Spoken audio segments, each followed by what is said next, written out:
मैं कमल के आसन पर बैठी हुई प्रसन्न मुख वाली महिषासुरमर्दिनी भगवती महालक्ष्मी का भजन करती हूँ, जो अपने हाथों में अक्षमाला, फरसा, गदा, बाण, वज्र, पद्म, धनुष, कुंडिका, दंड, शक्ति, खड्ग, ढाल, शंख, घंटा, मधुपात्र, शूल, पाश और चक्र धारण करती हैं। ऋषि कहते हैं, पूर्व काल में देवताओं और असुरों में पूरे 100 वर्षों तक घोर संग्राम हुआ। उसमें असुरों का स्वामी महिषासुर था और देवताओं के नायक इंद्र थे। उस युद्ध में देवताओं की सेना महाबली असुरों से परास्त हो गई। संपूर्ण देवताओं को जीतकर महिषासुर इंद्र बन बैठा। तब पराजित देवता प्रजापति ब्रह्मा जी को आगे करके उस स्थान पर गए जहाँ भगवान शंकर और विष्णु विराजमान थे।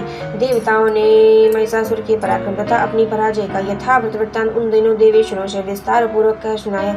वे बोले, भगवान, महिषासुर सूर्य, इंद्र, अग्नि, वायु, चंद्रमा, यम, वरुण तथा अन्य देवताओं की अधिकार छीनकर स्वयं ही सबका अधिष्ठाता बन बैठा है। उस दुरात्मा महिष ने संपूर्ण देवताओं को स्वर्ग से निकाल दिया है। अब वे मनुष्यों की भांति पृथ्वी पर विचरते हैं। दैत्यों की यह सारी करतूत हमने आप लोगों से कह सुनाई। अब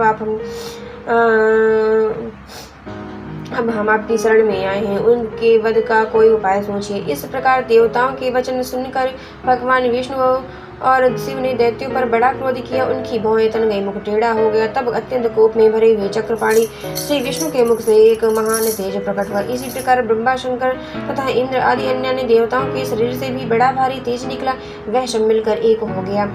महान तेज का वह पुण्य जल में पर्वत सा जान पड़ा। देवताओं ने देखा कि वहाँ उसकी ज्वालाएं संपूर्ण दिशाओं में व्याप्त हो रही हैं। संपूर्ण देवताओं के शरीर से प्रकट हुए उस तेज की कहीं तुलना नहीं थी। एकत्रित होने पर वह एक नादी के रूप में परिणित हो गया। अपने प्रकाश से तीनों लोकों में व्याप्त जान पड़ा।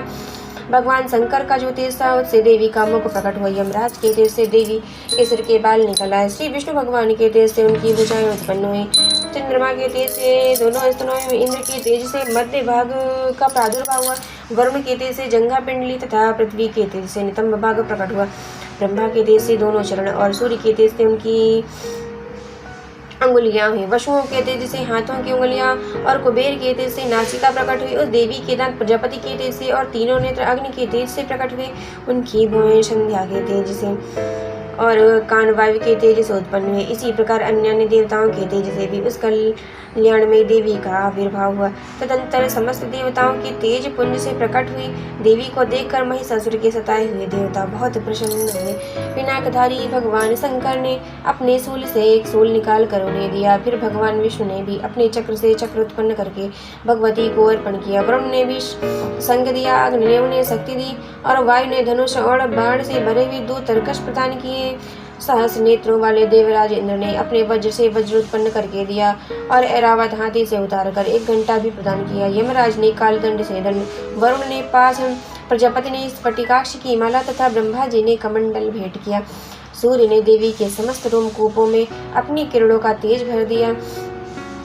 काल ने उन्हें चमकती हुई ढाल और तलवार दी। क्षीर समुद्र ने उज्ज्वल हार तथा कभी जीर्ण न होने वाले 2 दिव्य वस्त्र दिए। साथ ही उन्होंने दिव्य चूड़ामणि, 2 कुंडल, कड़े, उज्ज्वल अर्धचंद्र, सब बाहुओं के लिए केरी और दोनों चरणों के लिए निर्मल नुपुर, गले की सुंदर हंसली तथा सब उंगलियों में पहनने के लिए रत्नों से बनी हुई अंगूठियां भी दी। विश्वकर्मा ने उन्हें अत्यंत निर्मल फरसा भेंट किया। साथ ही अनेक प्रकार के अस्त्र और अभेद्य कवच दिए।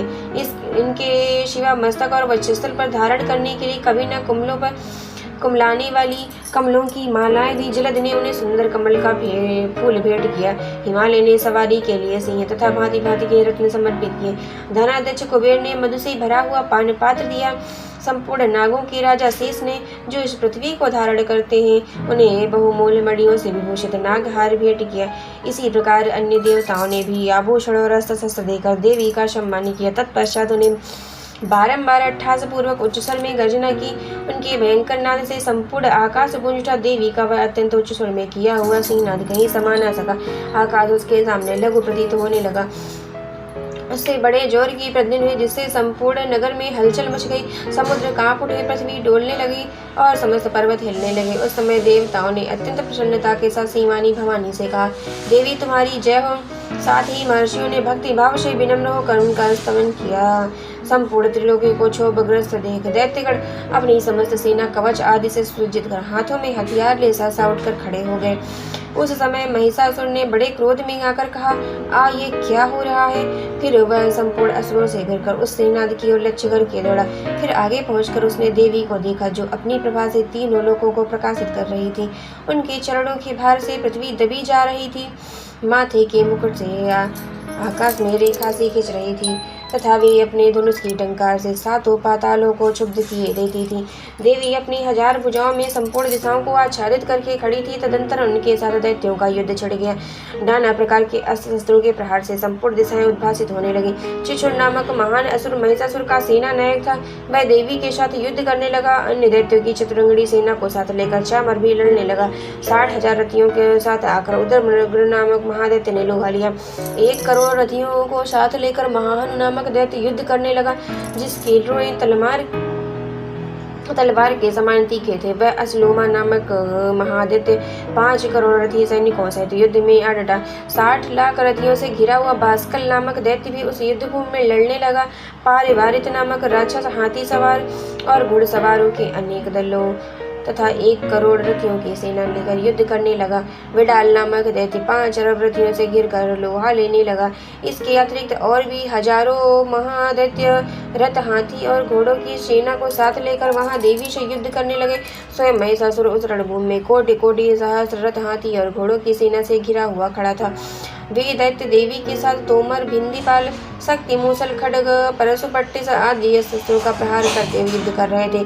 कुछ दैत्यों ने उन पर शक्ति का प्रहार किया, कुछ लोगों ने पास फेंके तथा कुछ दूसरे दैत्यों ने खड्ग प्रहार करके देवी को मार डालने का उद्योग किया। देवी ने भी क्रोध में भरकर खेल खेल में ही अपने अस्त्र शस्त्रों की वर्षा करके दैत्यों के वे समस्त अस्त्र शस्त्र काट डाले।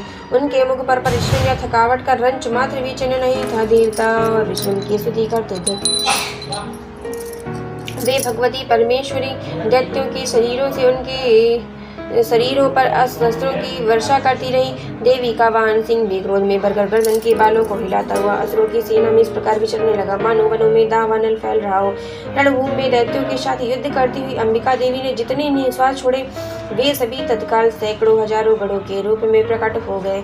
परशु, बिंदीपाल, खड्ग और पट्टिस आदि अस्त्रों द्वारा असुरों का सामना करने लगे। देवी की शक्ति से बढ़े हुए वे गण असुरों का नाश करते हुए नगाड़ा और शंख आदि बजाने लगे। वे उस संग्राम महोत्सव में कितने ही गण मृदंग बजा रहे थे। तदंतर देवी ने त्रिशूल से, गदा से, शक्ति की वर्षा से और खड्ग आदि से सैकड़ों महादैत्यों का संहार कर डाला। कितनों को घंटे के भयंकर नाद से मूर्छित करके मार गिराया। बहुतेरे दैत्यों को फांस से बांधकर धरती पर घसीटा। कितने ही दैत्य उनकी कीर्ति की तलवार की मार से 2 टुकड़े हो गए। कितने ही गदा की चोट से घायल होकर धरती पर सो गए। कितने ही मूसल की मार से आहत होकर रक्त बमन करने लगे। कुछ दैत्य सूल से छाती फट जाने के कारण पृथ्वी पर ढेर हो गए। उस रणांगण में बाण समूहों की वृष्टि से कितने ही असुरों की कमर टूट गई। बाज की तरह झपटने वाले देव पीड़क दैत्यगण अपने प्राणों से हाथ धोने लगे। किन्हीं की बाहें छिन्न भिन्न हो गई। कितनों की ही गर्दनें कट गईं। कितने ही दैत्यों के मस्तक कट कट कर गिरने लगे। कुछ लोगों के शरीर मध्य भाग से विदीर्ण हो गए। कितने ही महादैत्य जांघें कट जाने से पृथ्वी पर गिर पड़े। कितनों को ही देवी ने 1 बाह, 1 पैर और 1 नेत्र वाला करके 2 टुकड़ों में चीर डाला। कितने ही दैत्य मस्तक कट जाने पर भी गिर कर उड़ जाते और केवल धड़ के रूप में ही अच्छे अच्छे हथियार हाथ में ले देवी के साथ युद्ध करने लगते। दूसरे कबंद युद्ध की बाजों की लय पर नाचते थे। कितने ही बिना सिर के धड़ हाथों में खड्ग, शक्ति और रिष्ट लेकर दौड़ते थे तथा दूसरे महादैत्य ठहरो ठहरो ये कहते हुए देवी को युद्ध के लिए ललकारते थे। जहाँ वह घोर संग्राम हुआ था, वहाँ की धरती देवी के गिराए हुए रथ, हाथी, घोड़े और असुरों की लाशों से ऐसी पट गई कि वहाँ चलना फिरना संभव हो गया।